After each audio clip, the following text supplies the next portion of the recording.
गांव का नाम था चंदनपुर।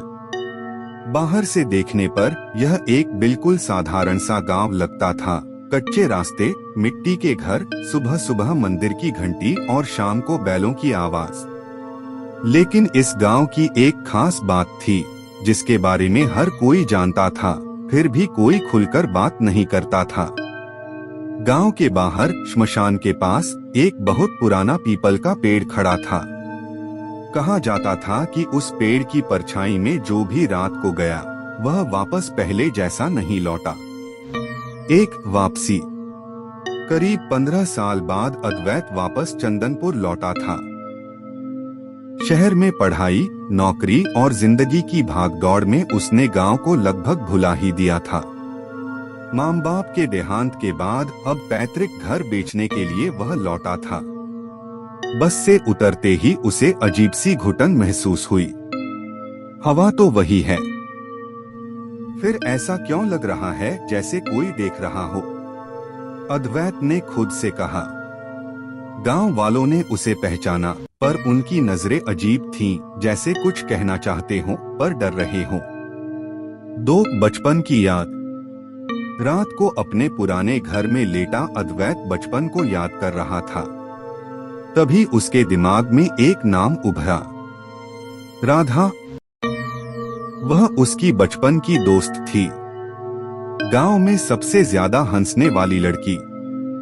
लेकिन एक दिन वह अचानक गायब हो गई थी।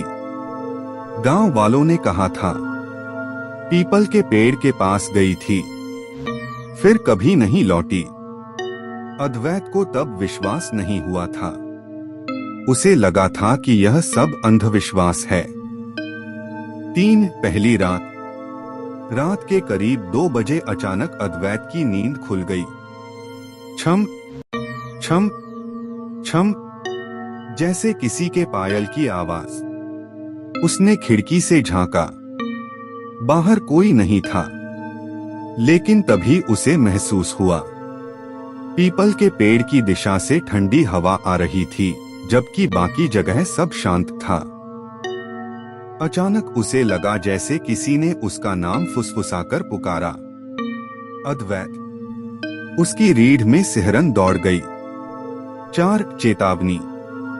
अगली सुबह गांव के सबसे बुजुर्ग व्यक्ति हरिहर काका उससे मिलने आए। बेटा, उन्होंने कांपती आवाज में कहा, सूरज ढलने के बाद उस पीपल के पेड़ के पास मत जाना। क्यों काका?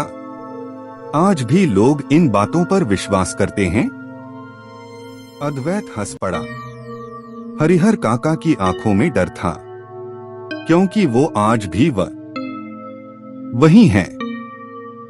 कौन? राधा। उस रात अद्वैत को नींद नहीं आई। उसका मन बेचैन था। करीब 11 बजे वह टॉर्च लेकर घर से निकल पड़ा।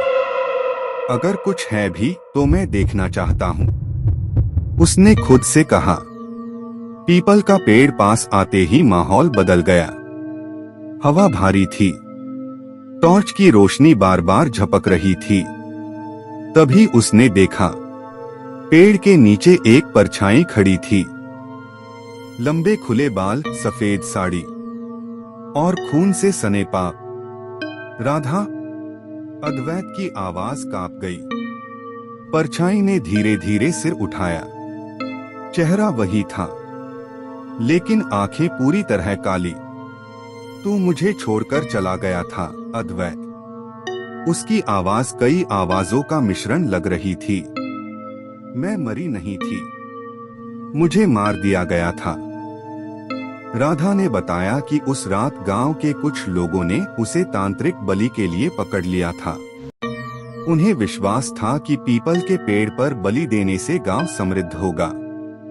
राधा चिल्लाई थी, रोई थी, लेकिन कोई नहीं बचाने आया। और तू? उसकी आंखों से काला आंसू बहा। तू शहर चला गया।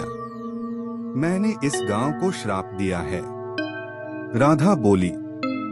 हर वह इंसान जो सच जानकर भी चुप रहा, वो चैन से नहीं मरेगा। अद्वैत घुटनों के बल गिर पड़ा। राधा ने बताया कि उस रात गांव के कुछ लोगों ने उसे तांत्रिक बलि के लिए पकड़ लिया था। उन्हें विश्वास था कि पीपल के पेड़ पर बलि देने से गांव समृद्ध होगा। राधा चिल्लाई थी, रोई थी, लेकिन कोई नहीं बचाने आया। और तू? उसकी आंखों से काला आंसू बहा। तू शहर चला गया। मैंने इस गांव को श्राप दिया है।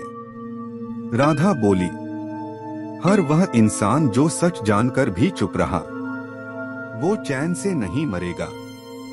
अद्वैत घुटनों के बल गिर पड़ा। मुझे माफ कर दे, उसने रोते हुए कहा।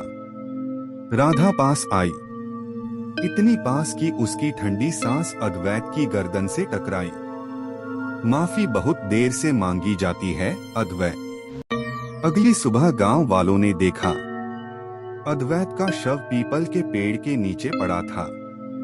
चेहरे पर डर जमी हुई थी, आंखें खुली थीं, और होठों पर एक नाम, राधा।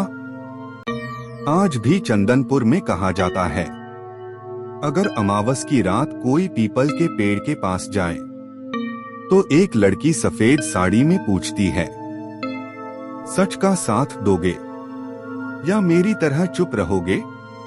और जो जवाब नहीं दे पाता वह कभी वापस नहीं आता।